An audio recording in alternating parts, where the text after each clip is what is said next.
This Authors in Conversation panel featuring the 2023 Minnesota Book Awards finalists in the competitive young adult literature category. The Minnesota Book Awards is a program of the Friends of the St. Paul Public Library in the organization's capacity as the Minnesota Center for the Book. This year's book awards are sponsored by Education Minnesota and the YA category through the generosity of Expedition Credit Union. My name is Kalena Miller. I am an author of middle grade and young adult fiction. My YA novel, The Night When No One Had Sex, won this award last year, which is why I get to be here with all of you today. And my next book, Shannon in the Spotlight, my first middle grade novel, comes out this month, actually.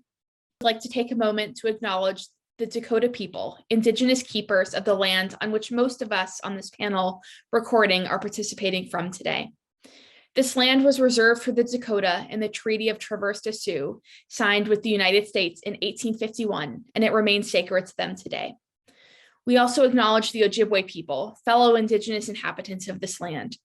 The Dakota and the Ojibwe are the original stewards of story in this place now called Minnesota.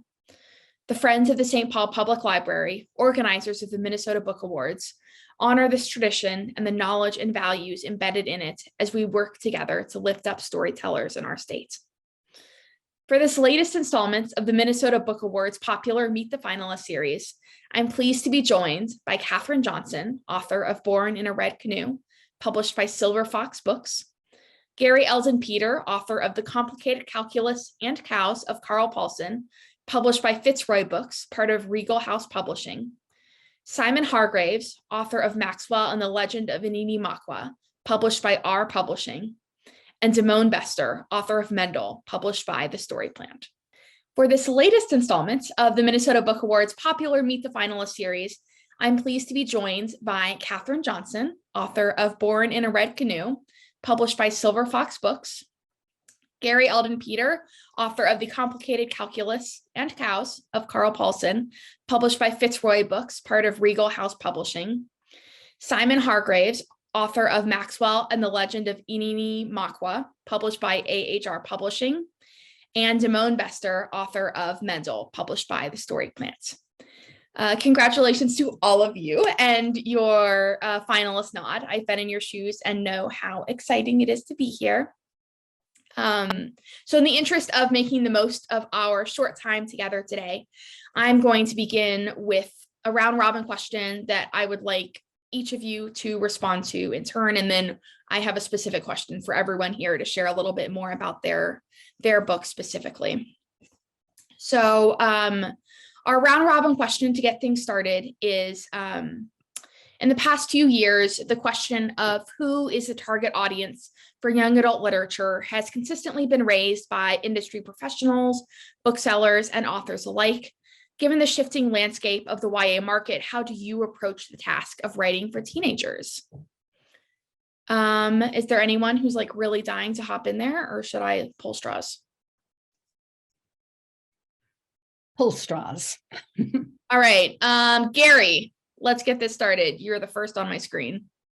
Okay, somehow I had a feeling it was going to be me, but that's okay.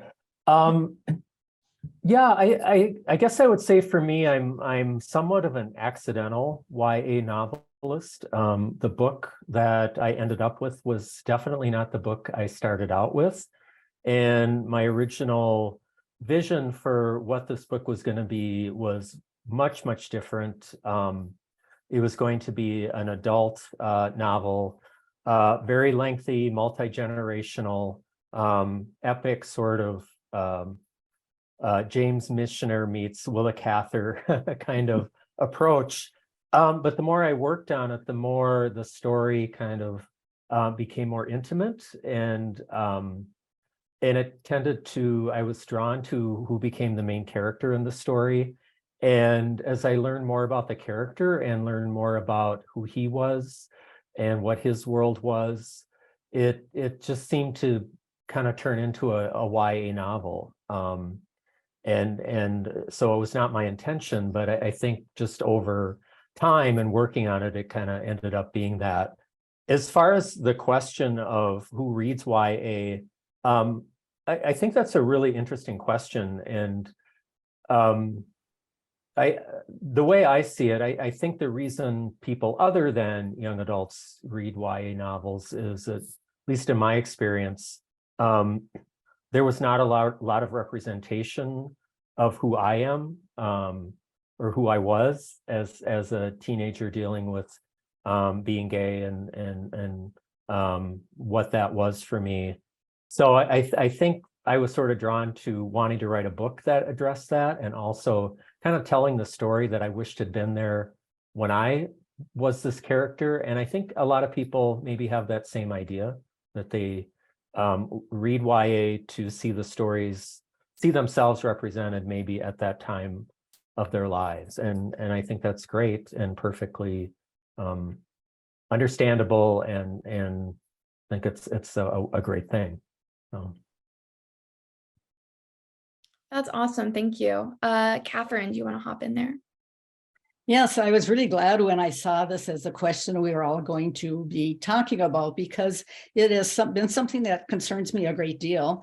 And when I've been to a couple of conferences, one of the things that they say is very important in young adult novels is kids like to read about somebody who's a year or two older than they are. And I know that booksellers and librarians have to find a place on the shelf for books. And so if your main character is of a certain age, people are going to say, oh, that's YA. And I really object to that. I think it has a lot more to do with theme and a whole lot of other things. The example I give all the time is To Kill a Mockingbird. That's YA and above to adults. And the main characters are 6, 7, 8 years old. And certainly they don't fit in with that, type of thought that, we look at. And oftentimes I think that they grab a book and they look to see how old the protagonist is. And then they, figure, okay, this goes on this shelf. I read a lot of YA. Number one, I think it's a very exciting genre. Number two, in my career, I was a high school teacher. And at the end of my career, it was a high school librarian. So I had to find books, not only for the kids who, came in and just devoured everything on the shelves, but for the kid who would come in and say, oh, that terrible English teacher is making us read a book. What do you have that's really short and quick for me to read and has spark notes to go along with it, And then you have to figure out a way to get this kid involved in reading and find something. And sometimes it was YA, and sometimes it was, a book that was probably written for younger kids, and sometimes it was a book written for adults that I thought that that kid could handle. So too often, I think it gets judged as YA by the age of the protagonist, and I don't like that. I think it should be thematic. I don't know if I've answered the question or not. When I write myself, I just write the story.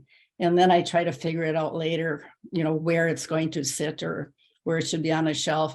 And I don't even like that part of it. I'm always, the cloquet librarians agree with me a great deal, because we have YA books that should be for the adult audience all the time too. They're really good books.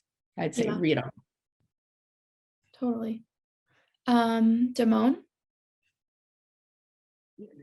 So as a debut author, everything is just new and exciting to me. So I get pumped up about everything about writing. So with the question, how to approach writing for teenagers, my approach was just to write the most compelling story that I could tell. And then after that, writing real characters, people that look, talk, act just like the teens do. And, I think that draws them in because someone around their age, and then what keeps them there is pulling out a great story. So, some of the things that I've been, definitely blessed to hear with feedback, people telling me that they read the book in one day, read the book in 3 days, read it, and just got so into it, they couldn't put it down. So in talking about this, genre of YA and adults, I mean, we all know that adults love YA. I know I definitely do. So the the age range there is exciting to me, in that I had a 13-year-old boy tell me that he loved my book and he thought it was better than The Hobbit. So I was on cloud 10 after cloud 9 after hearing that. And then also, I just spoke at a book club last month, and I went into the room and thought I was in the wrong place. It was a group of about 18 women. All of them were 55 and above, and all of them were white. So, and I came in, found out I was in the right spot, and mingled around, and it was so cute. One of the women leaned over to me and said, "I bet you didn't think that this was going to be your fan base, did you?" So, just from that 13-year-old boy to adulthood, and silver-haired ladies that love the genre. So, I think it still encompasses so much there. So. Yeah, that's really funny. Simon, why don't you finish us off? Okay, well, where do I begin? So this book struggled to find a home for the exact reasons that Catherine talked about. The protagonist is a 14-year-old boy, but I didn't write it for young adults. I don't specifically focus on that as a matter of course as I'm writing anything, as far as who the audience is going to be. In fact, this book I wrote to one particular individual. That's it. And part of the reason that it struggled to find a home was that most everyone who read it said, "You've got a 14-year-old boy, but everything in this is for adults." And like Catherine, I don't use To Kill a Mockingbird as the example. I use The Girl Who Loved Tom Gordon by Stephen King, which is a book about a 9-year-old girl who gets lost in the woods. It is not for children. And that was the direction I was going. But because it struggled so much to find a home, just some small changes was all it needed to fall into this YA category.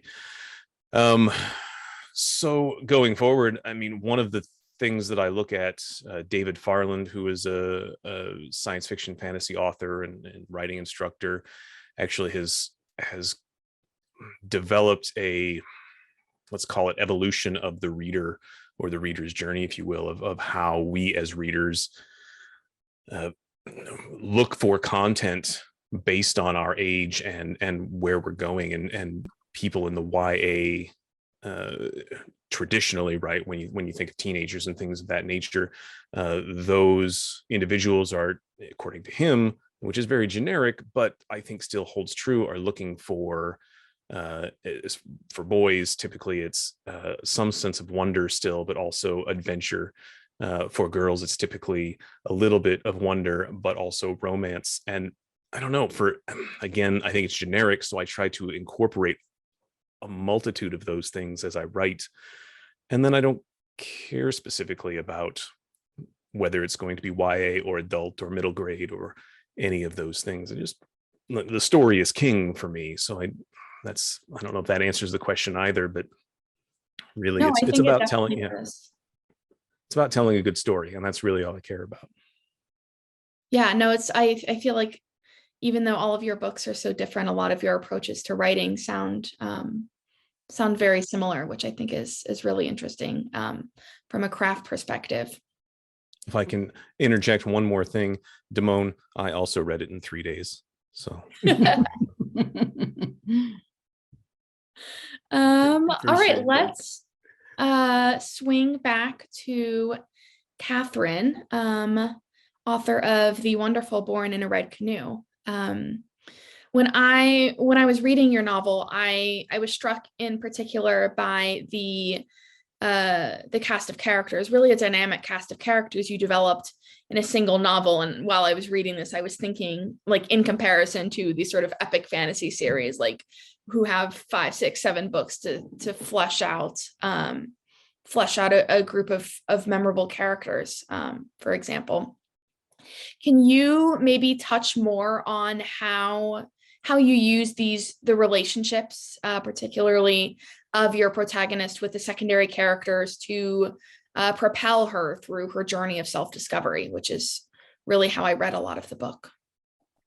Mhm. It's not only a journey of self-discovery, but a journey toward home or looking for family. And so I wanted a mix of characters. It starts out, she lives in a very isolated area with her father. Her mother was lost in a storm when she was born, at the instant that she was born in the red canoe. And so when they're at home, so to speak, it's her and her father. Her father is not narcissistic. He's addictive, or he has an addiction.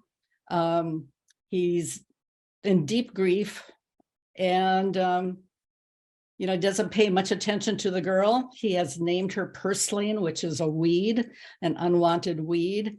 And so it just shows something about their relationship in that way too.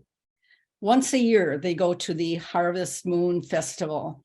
And this is where she gets to see other people and gets to figure out, what she's missing and so forth. So the antithesis, I can't talk today. Antithesis to her father is the potato cake woman. And the father, when they get to the festival, puts on a robe, and he's, all very puffed up about himself, and he's going to be a fake fortune teller to take money from people. And another thing is he has named himself Polaris, which of course is the great star that everything else revolves around. And then there's the potato cake woman. She is a very earthy woman, very honest, very kind, very generous. And, even the fact that she makes potato cakes for people, and she offers purslane, samples of her first ones. So she's feeding her. We find out that she feeds not only her body, but, certainly feeds her imagination and her soul. So those are the first two characters that we meet. And there are some other characters at the festival too that are on different places on that spectrum of, what's real and what is fraudulent, what's kind and what's cruel. And eventually the father sells purslane to a farmer so that he can achieve his goal of flying through the sky, through the world, through space to the Pleiades, where he's sure he will find his beloved wife once again. So she has to escape from the farmer. And so then her journey begins. And so then there's room for some more very, quirky characters in there. One of them is the bird woman. And the bird woman, her role is to bring the transformation in purslane. Now, purslane has a dress that potato cake woman had given her that had belonged to her mother. The father had sold all these after she was lost in the storm. And the bird woman also has her wash herself in a stream. So she is washing away everything that was before, and she puts on her mother's dress. Her mother's dress happens to be a light green color, the color of a Luna moth. And in the pocket is a note, and she finds out by reading the note that her name should have been Luna. Luna is also a moon goddess. And so the transformation that a Luna moth goes through to be, from its larval state to this beautiful moth is kind of what purslane has gone through. And she then becomes Luna, which is the name that her mother would have wanted her to have. There are some other characters like that, but I try to have characters that would be a contrast to other characters, and that would help her along in her journey to finding her mother's people, which is her goal, and finding family. Do you want me to go into more of them, or is that enough? I think that's wonderful. If you want to say, I think that's great. All of those characters are they jump off the page. And so I thought sometimes as a writer, when you're focused so much on your protagonist's journey, then those secondary characters can become flat. But I was really struck by how dynamic all of them were. Mm-hmm. One of the things some of her characters do, an earlier character, Willem, has made her a pair of boots. And then when she comes across Osi, her boots are wet from falling into the water and everything. He makes her another pair of boots out of birch bark and, just skins of an animal and things like that. And there's going to be a sequel to this. And in the sequel, there's another character who also makes her boots. So the whole idea of how they're caring for her by making sure that she has good footwear, as well as feeding her. And, it was just fun to work those things out. Sometimes my characters just come to me. They just, as I'm busy typing, I will see an image of a person and I'll say, okay, who's that person and what do they want? And why are they interrupting my writing right now? And so then I start asking them the questions and I find out, 9 times out of 10, they belong in the story. And that's really a gift that I get. And I walk every day. And so I walk with my characters. I walk and talk with my characters. And I learn things about them that if I were sitting in front of the television that I probably wouldn't have learned. And I have known a few quirky people in my life. So it makes it, really easy to take some of their characteristics and to wrap them into a character in one way or another. Absolutely. Well, do you have a release date, more information about this sequel that we should know about? Or still in the works very much? I pretty much have written it from beginning to end, but I'm a little bit concerned about the arc of the story yet at this point. First Lane / Luna was also born when the great comet flew overhead. And so she's supposed to have mystical abilities with that. And she finds a place where there's a sanctuary for the children of the comet. But they're being kept prisoner and they're being sold so that the people who are running this can get the money. Oh, this person can do this and can do that. What their gift was. They can make you rich. And so her goal is to free all of the other children born of the comet and yet continue her journey as to who she wants to be and, what she needs. And it isn't an easy path. And I'm having trouble, getting her where I want her to go and handling so many characters. There's way too many characters. Yes. Always a problem. I know. Thank you for sharing a little bit about that next book with us. So next up we have Gary.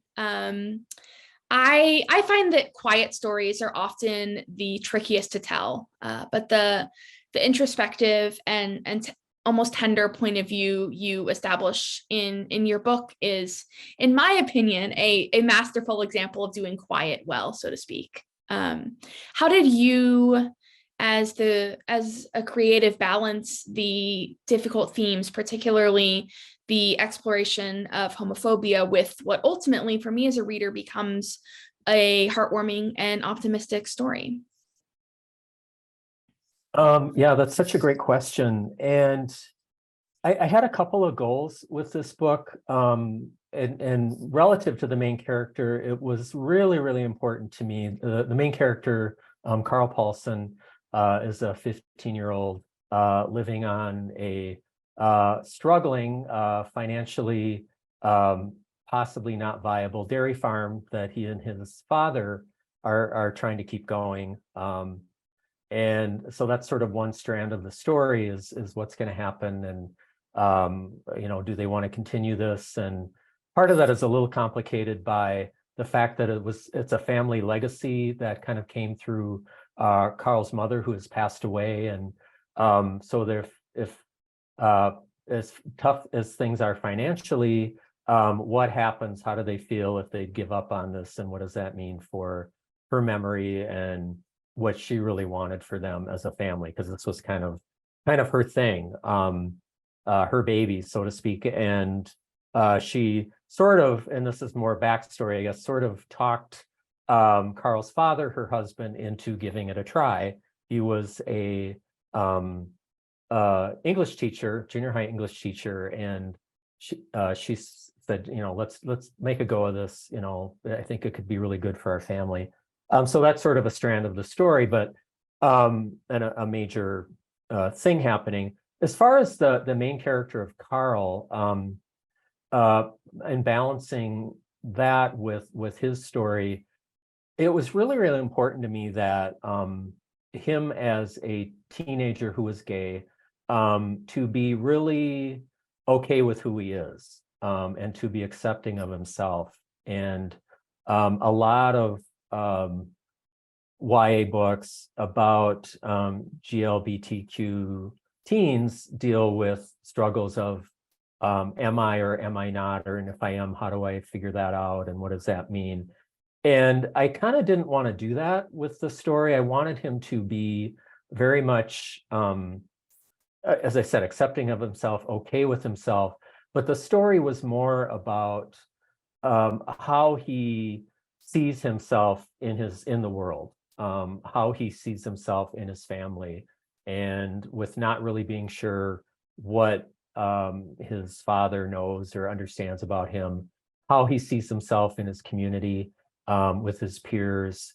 And also, there is sort of a kind of a romantic element to the story, in that a kind of a stranger comes along, who really kind of turns his world upside down, and he feels kind of an attraction and not sure what this other boy's story is. And because of that, that's sort of a catalyst for him to kind of really think about all of this, that, well, what, how do people see me, and how do I be authentic to myself, and how do I put aside people who might not accept me, and how do I cope with that, alongside with, do we want to keep running this farm?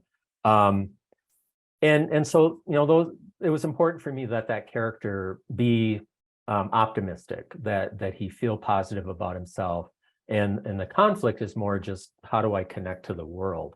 And I also wanted a story in which that was realistic to what it means to run a small dairy farm. That's something that's in my history, and farming, and to kind of make it seem, to kind of de-glamorize it, I guess, a little bit, that it is a very hard way to make a living. And how do you do that? And what do you do when you don't want to do it anymore? And that gave me a lot to work with in terms of the story, just in terms of Carl and his father, not only being father and son, but sort of being business partners in a way. And that is a lot to put on a 15-year-old kid, to not only have to be a 15-year-old, an adolescent, a gay adolescent, but also sort of involved in this very difficult decision. And what are they going to do, right? And I don't want to give anything away. It does get resolved in the story, and I think the story has a very optimistic tone about it.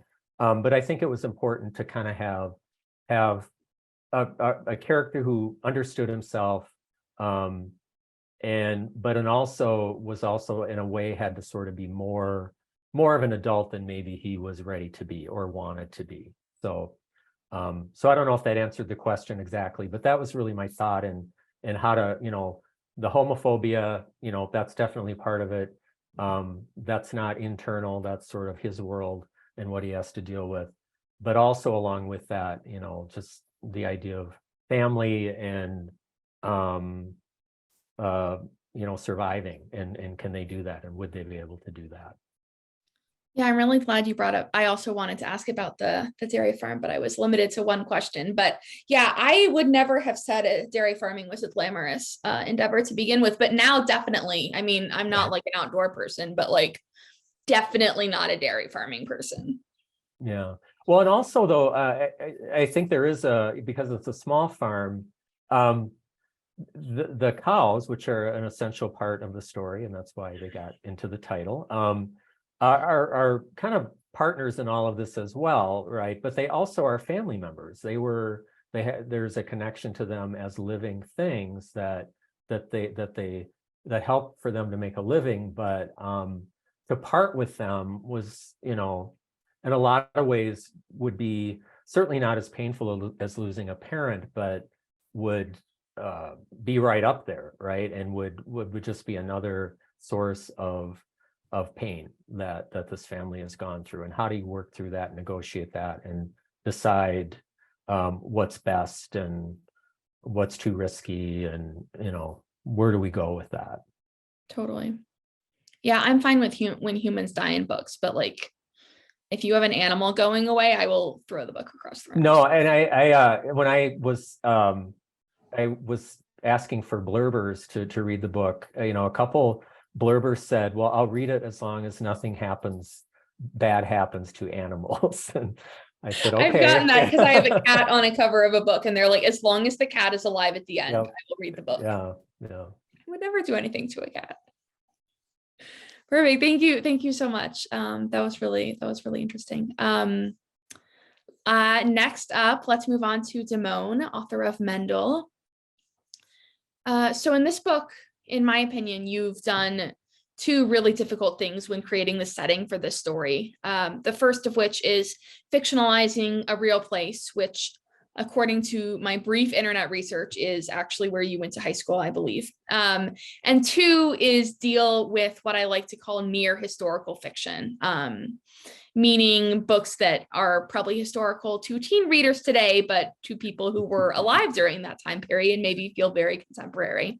And so given that this is a novel for young people, I was curious if it was challenging to introduce readers to the 80s and how you think this setting contributed thematically to your story. So the first thing, let's get this out the way. Yes, MENDEL is a real school, and that is where I attended. So the internet was right for once on that. So at once in a blue moon, it gets something right. every now and again. What honestly, I mean, introducing the writers to the 80s, I didn't find that challenging for two reasons. And one was expected, and one kind of an unexpected reason. So the unexpected reason, so 15, 16, 17-year-olds. So now their parents, grew up in the 80s. So one of the cool feedbacks that I get from people is that so parents are reading the book with their teenager. So a lot of the references and the things that's talked about, like some of the music that's in it, so like Queen, doom doom doom, another one bites the dust, and all these cool songs, the Beatles. Parents are reading the book with their children and kind of explaining those references. So I didn't expect that. So that was a cool bonus. But the thing I did expect, the second thing is that the teens that I know, their phones are attached to their hands. So even while you're talking to them, they're researching stuff and finding out things right there on the fly. So, when I was writing this book and the settings, the 80s, like I didn't hesitate at all, because I just knew that, if there was something that they didn't know or understand, they got that phone right there and they're just going to punch it in. So for the second half of this, the second question, how the setting fits thematically with the story. So a couple of things with that. So you got the 80s era, and then you have the city. So I just thought that was crucial. So with me being a South Sider, growing up on the South Side of Chicago, I wanted people to feel the South Side. And that was another one of the awesome feedback that I got from people, is that people that's never even been to Chicago, let alone the South Side, said that they felt like they were there. They were like naming the street, and they felt the fear of the chase scenes. They felt, the action that was going on, the track scenes. They could see the shopping centers on Michigan Avenue and all these type of cool things. So as I was writing it, and even I brought up the audio bit earlier. So I voiced the audio book, and I did it with my brother, who has a background in producing and used to be a producer. So just the music and the background noises, and even like with the video games from the 80s. So we threw in sound effects from Pac-Man and Galaga and Q*bert and all these cool video games from the 80s. So that just drawing people in more to the story. So, and then just keeping it real with the slang and with the terminology. So all of that, I just wanted to make the feeling and draw the feeling out. So and then one of the last parts too that was cool for me, just in the research, even though I grew up there, just researching the city and reading about the Chicago fire and redlining and blockbusting and all these types of things, and then finding out the first serial killer ever was from Chicago, and he was a doctor and a pharmacist, like, you know, all of these cool things learning about. So infusing all of those things, I think, set the tone thematically and just drew people in more and more. So like Catherine, I'm working on my sequel as well. So I'm about 115 pages in. So I know exactly where it's going, and the publisher already approved it. So now it's just punching the keys, and you know, and actually I was awarded. I actually got contracted for a 3-book deal. So MENDEL is actually going to be a trilogy, but I'm just working on the sequel right now. Yeah. So. Yeah, one of my favorite things about really well-written settings is that it allows me to pretend like I know things that I don't actually know. So when friends will be like talking to me about a place, I was like, oh yeah, I know what you're talking about. They're like, oh, have you been? I'm like, no, but I read a book, right? So for me, when I was reading that, it's like, oh yeah, now I can pretend to have knowledge that I shouldn't actually have. There you go. Okay, you. and that audiobook, now I need to listen to the audiobook. That sounds so cool. Yeah, I mean, it's not as cool if Simon would have voiced it, but you know, I think I did an okay job. Well, speaking of Simon, let's hop over to you for our last question. So full disclosure, I am very much not a fantasy writer. So the bar is low for impressing me. I say that as a good thing. So I obviously was, you know, just impressed by the world building going in, but as I continued reading, I was particularly struck by the magic system. I'm always impressed when authors invent magic systems that come to life, literally in the case of this book. Yeah. So I'm curious about your process for creating the fantastical elements of this novel, and if it was inspired by any real life folklore or spiritual traditions, or whether the magic we encountered was all from inside your brain. Right. So a little of both, right?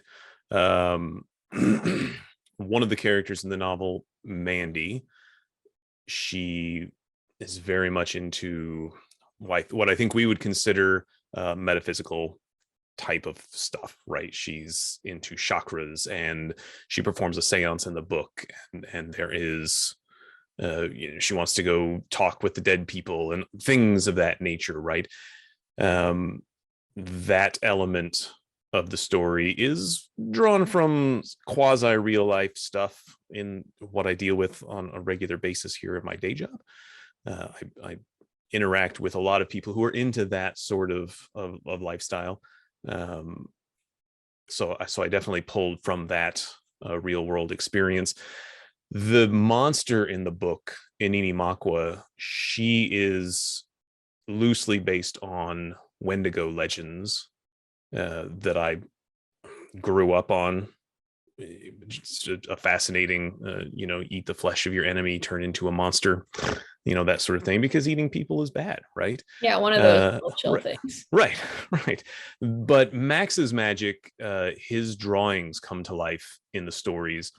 That element of it is basically born out of necessity for the story, right? I knew that this was a thing that was going to happen.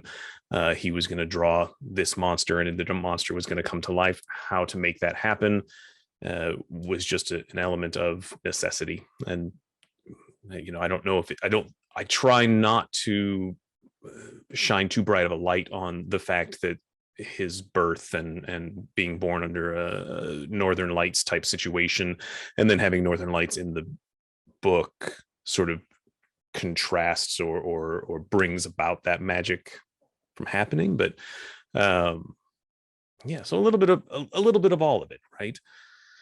Not, yeah, a little bit of all of it.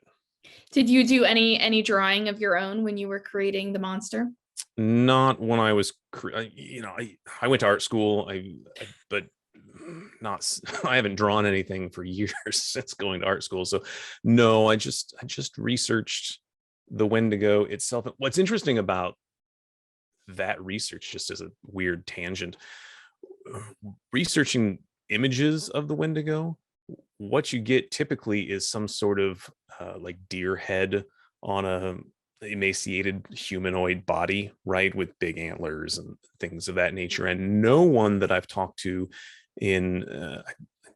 had some interviews with some of the folks up at the college in Bemidji, at the whatever their studies are, and I can't remember now, but no one that I've talked to has ever said, that's how I imagine a Wendigo. Everyone has said, no, bear is definitely what I see as Wendigo. And that's how I've always viewed that monster. So that's where we went. And so bears play a big role in a lot of the mythology that was created around the indigenous culture in that book, which is fictionalized. So yeah. That's super, super interesting and terrifying, because an emaciated deer head on a human is not, a positive image. Right. It's all a little nightmarish there. Yeah. All the good books. Well, thank you so much, everybody, to our tremendous young adult lit category finalists, and to everybody watching for taking part in this Meet the Finalists panel. If you enjoyed this talk, you can find a treasure trove of past events archived on the YouTube channel of the Minnesota Book Awards Steward Organization, the Friends of the St. Paul Public Library. You can also find out more about future programs on their websites, thefriends.org. In particular, mark your calendars for Tuesday, May 2nd. That's the evening that the winner in this category and 8 other categories will finally be revealed. Join us in St. Paul at the Ordway Center for the Performing Arts. Tickets are just $22, and you can visit thefriends.org/MNBA for details. So thank you so much to everybody for being here today and talking about your books. And I am excited to see all of you in person, hopefully, at the Book Awards on May 2nd. So thank you.